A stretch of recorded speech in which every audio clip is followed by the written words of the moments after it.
Hello everyone, कैसे हो आप सभी। आप सभी का स्वागत है आपके अपने यूट्यूब चैनल टारगेट और गोल पीजीटी में। सभी लोग एक बार चैनल को शेयर कर दें, सभी लोग क्लास से जुड़ जाएं। आपकी क्लास स्टार्ट हो चुकी है। ये अगस्त कामटे का ये आज सेकंड पार्ट है। फर्स्ट पार्ट में कल हमने इनकी इंट्रोडक्शन को पढ़ाए थे, परिचय बताए थे। तो आज हम इनकी कुछ बुक्स हैं और उनकी अवधारणाएँ हैं, तो इस पर आज हम चर्चा करने वाले हैं। तो सभी लोग क्लास से जुड़ जाएँ और क्लास को ज़्यादा से ज़्यादा शेयर कर दें। तो फ्रेंड्स, आज की क्लास बहुत इम्पोर्टेंट होने वाली है। तो एक आज की क्लास होने वाले exam UGC NET JRF PGT assistant professor हर एक के लिए मस्ट है। तो सभी लोग क्लास को शेयर कर दें। कल हमने इनकी परिचय को पढ़े थे, यहाँ तक कल यहाँ परिचय पढ़े थे इनका हम। जिन लोगों ने नहीं देखे हैं लोग अवश्य देख लें। सारी क्लासेज आपकी यूट्यूब की प्लेलिस्ट में मिल जाएंगी, वहाँ से आप देख सकते हैं। कल हमने पढ़े थे अगस्त कामटे का पूरा नाम। अगस्त कामटे का पूरा नाम क्या है? Isidore Marie Auguste Francois Xavier Comte. इनका पूरा नाम क्या है? Isidore Marie Francois Xavier Comte. इनका जन्म कहाँ है? यहाँ से क्वेश्चन पूछ सकता है एग्जामिनर, इंटरव्यू के समय भी एग्जामिनर पूछ सकता है कि अगस्त कामटे का पूरा नाम बताइए। तो याद रहेगा तभी तो आपको बता पाएगा। Mary Auguste Francois Xavier Comte. इनका जन्म क्या है? 19 जनवरी 1798 मॉन्टपेलियर फ्रांस में। ये एग्जाम में क्वेश्चन आए हुए हैं, यहाँ से भी क्वेश्चन बनते हैं, मैच करने के लिए दे देता है। और इनकी मृत्यु कब हुई थी? 5 सितंबर को। 5 सितंबर 1857 पेरिस फ्रांस में हुआ था। 1857 में इनकी मृत्यु हो जाती है। तो वहीं 1858 में किसका जन्म होता है? दुर्खिम साहब का। फ्रांस में ही उनका जन्म होता है। 19वीं सदी में समाजशास्त्र की स्थापना का श्रेय अगस्त कामट को जाता है। इन्होंने सर्वप्रथम सामाजिक जीवन और सामाजिक घटनाओं के बारे में व्यवस्थित विचार प्रस्तुत किए। 16 वर्ष की आयु में कामट बेंजामिन फ्रैंकलिन के संपर्क में आए और इनसे उन्होंने बहुत कुछ सीखा। 20 वर्ष की अवस्था में 1818 में कामट फ्रांस के महान विचारक से सेंट साइमन के संपर्क में और सेंट साइमन के साथ मिलकर कामट ने पॉजिटिव फिलॉसफी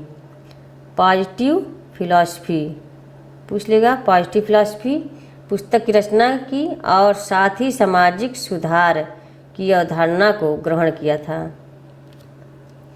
इसी पुस्तक में कामट ने सबसे पहले सामाजिक भौतिकी कहा था। इसी पुस्तक में पॉजिटिव फिलॉसफी में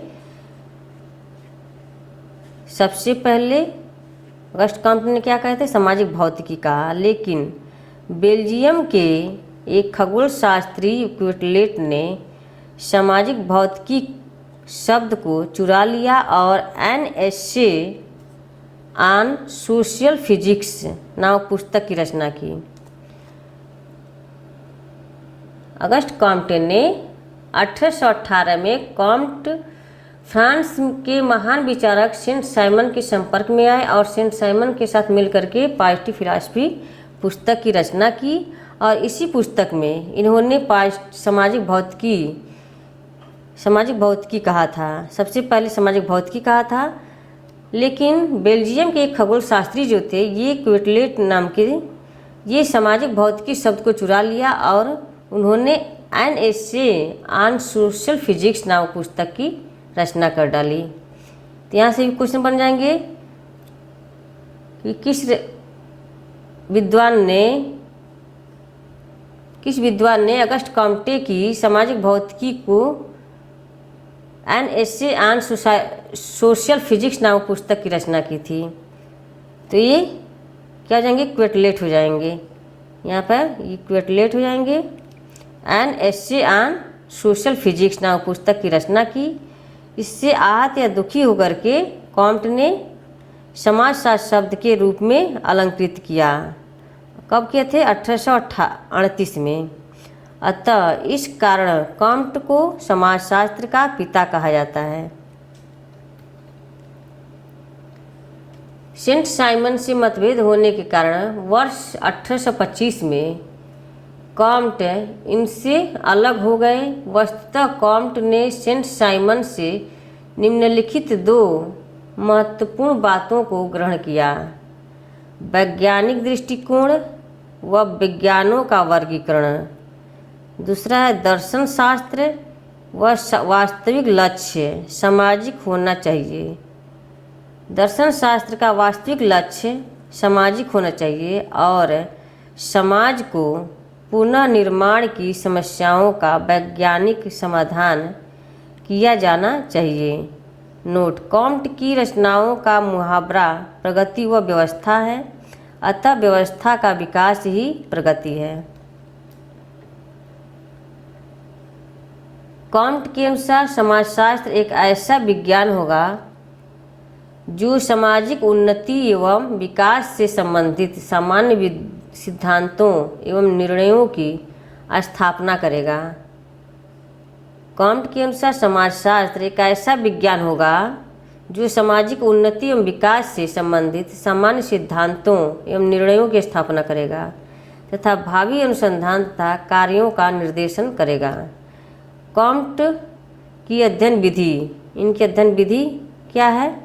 अवलोकन विधि, ऑब्जर्वेशन, परीक्षण, एग्जामिनेशन, वर्गीकरण, क्लासिफिकेशन, इनकी अध्ययन विधि रही है। कॉम्ट के चिंतन के प्रभाव।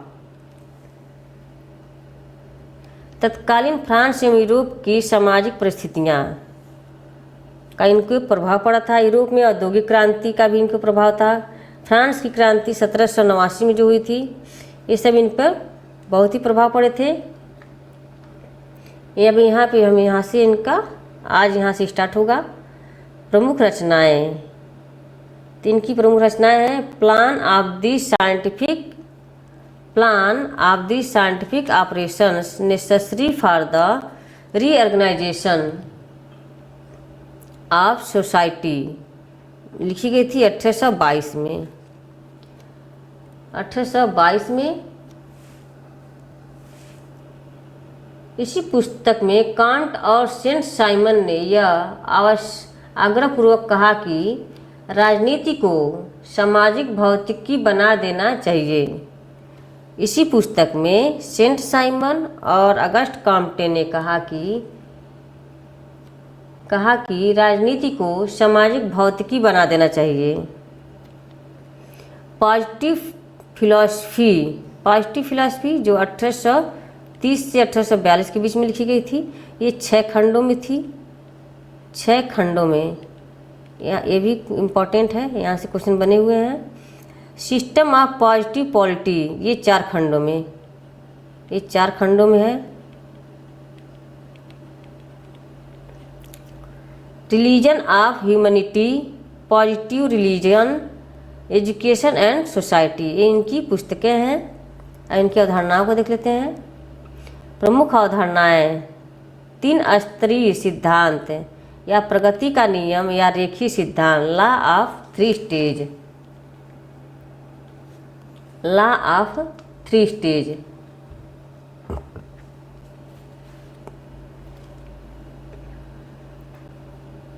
तीन स्तरीय सिद्धांत: धार्मिक अवस्था, तात्विक अवस्था, धार्मिक अवस्था है, तात्विक अवस्था, प्रत्यक्षवादी अवस्था, पॉजिटिविस्टिक स्टेज, मेटाफिजिकल स्टेज, तात्विक अवस्था, थियोलॉजिकल स्टेज, धार्मिक अवस्था।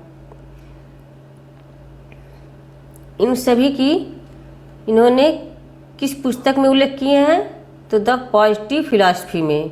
द पॉजिटिव फिलॉसफी पुस्तक में अगस्ट कॉम्टे ने 3 स्तरों के नियम का उल्लेख किए हैं। किसमें? द पॉजिटिव फिलॉसफी, ज्ञान के विकास के 3 स्तरों का उल्लेख किए हैं। किसने? अगस्ट कॉम्टे ने।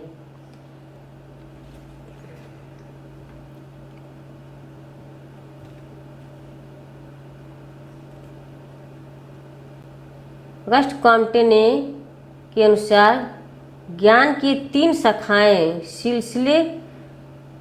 सिलसिले से 3 भिन्न सैद्धांतिक दशाओं से गुजरती है। धार्मिक या काल्पनिक अवस्था, धार्मिक या काल्पनिक अवस्था, तात्विक या अमूर्त अवस्था और प्रत्यक्षवादी या वैज्ञानिक अवस्था। धार्मिक अवस्था में, धार्मिक अवस्था क्या है? धार्मिक अवस्था में मनुष्य का मस्तिष्क अपनी उत्पत्ति को प्रकृति या ईश्वर की देन समझता है। धार्मिक अवस्था में मनुष्य क्या कहता है? मनुष्य का मस्तिष्क अपनी उत्पत्ति को प्रकृति या ईश्वर की देन समझता है। मनुष्य सोचता है कि ईश्वर ने हमारे मस्तिष्क को बनाया है। धार्मिक अवस्था में मनुष्य मस्तिष्क की अपनी उत्पत्ति की प्रकृति का या ईश्वर की देन समझता है, माने ईश्वर ने बनाया है, यानी मनुष्य को ईश्वर ने पैदा किया है। तात्विक अवस्था क्या है? तात्विक अवस्था में मनुष्य की मस्तिष्क सोचता है कि उसे विकसित करने में उसके स्वयं के प्रयास ही कामयाब रहे हैं। धार्मिक अवस्था में ये ईश्वर को मानता है। धार्मिक अवस्था में समाज क्या सोचता है? समाज ये सोचता है कि अंततः ईश्वर ने ही हमें बनाया है, हमारा जन्म दिया है, हमारे मस्तिष्क जो भी हम करते हैं ये सब ईश्वर के इशारे पर हम करते हैं, ईश्वर की देन है। तात्विक अवस्था में मनुष्य का मस्तिष्क सोचता है कि उसे विकसित करने में उसके स्वयं के प्रयास ही कामयाब रहे हैं, माने स्वयं वो खुद करता है। तात्विक अवस्था में सोचता है। प्रत्यक्षवादी,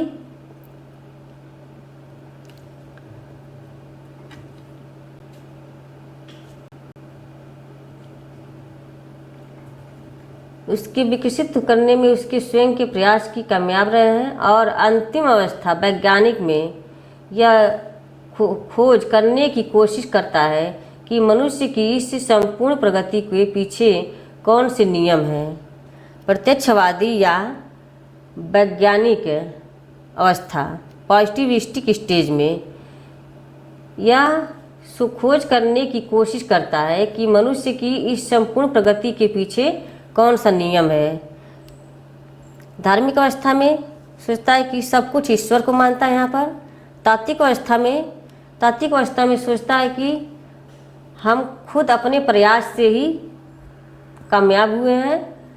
और अंतिम अवस्था जो प्रत्यक्षवादी या वैज्ञानिक अवस्था पॉजिटिविस्टिक स्टेज जो है, ये सोचते हैं, ये खोज करने की अवस्था है। ये संपूर्ण मनुष्य की संपूर्ण प्रगति के पीछे कौन से नियम है, ये खोज करता है कि संपूर्ण प्रगति के पीछे कौन सी नियम है। आई होप कि समझ में आ गया हो। अगस्ट काम्टे ने अपनी पुस्तक पॉजिटिव फिलॉसफी ज्ञान के विकास के 3 स्तरों का उल्लेख किया है। किसमें? पॉजिटिव फिलॉसफी में। धार्मिक अवस्था को तीन उपावस्था में बांटे हैं। अगस्ट काम्टे की 3 उपावस्थाएं कौन से हैं? जीवित सत्तावाद, बहुदेववाद और एकेश्वरवाद। जीवित सत्तावाद, बहुदेववाद और एकेश्वरवाद।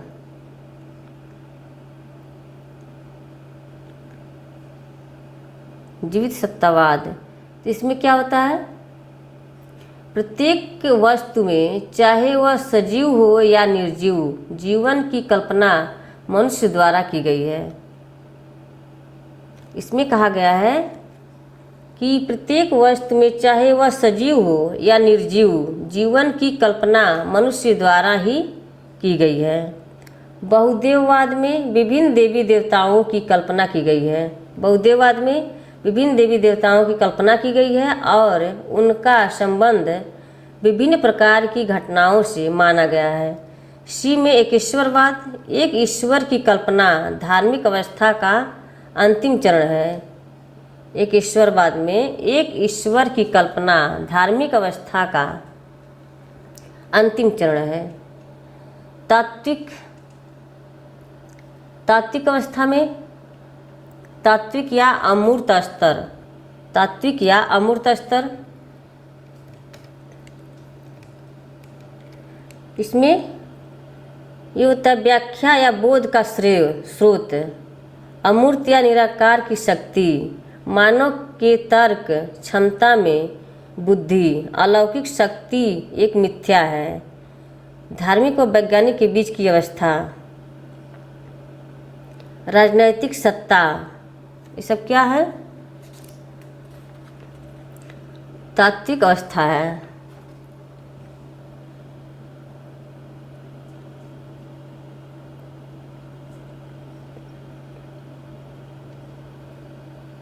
विज्ञानों का सोपान,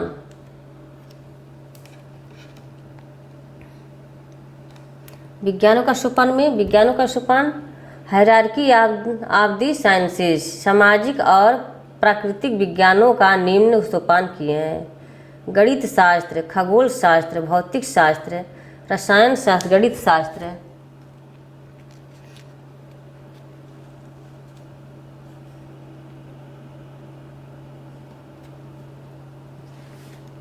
इसमें क्या है? इसमें अपने जीवन के प्रारंभिक वर्षों में अगस्ट कॉम्ट सेंट साइमन से बहुत अधिक प्रभावित थे। पॉजिटिव फिलॉसफी में कॉम्ट ने विज्ञानों का जिनमें प्राकृतिक विज्ञान भी सम्मिलित है, एक सोपान बनाया। अगस्ट कॉम्टे ने अपनी पॉजिटिव फिलॉसफी पुस्तक में विज्ञानों के सोपान का वर्गीकरण किए हैं। पॉजिटिव फिलॉसफी में विज्ञानों के सोपान के वर्गीकरण किए हैं और इन्होंने इसे गणित शास्त्र, खगोल शास्त्र और भौतिक शास्त्र जो सोपान दिए गए हैं, इनको यहाँ से गणित को सबसे सरल सब्जेक्ट माने हैं, सरलता से जटिलता, इनको सरलता से जटिलता बोलते हैं, सामान्य से लेकर के विशिष्ट तक।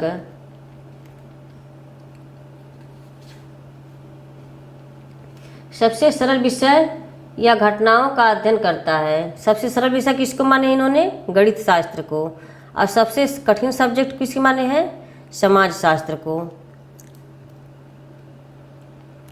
एक दूसरी अवधारणा है सामाजिक स्थितिकी और सामाजिक गतिकी, मानवता के धर्म, प्रत्यक्षवाद की अवधारणा,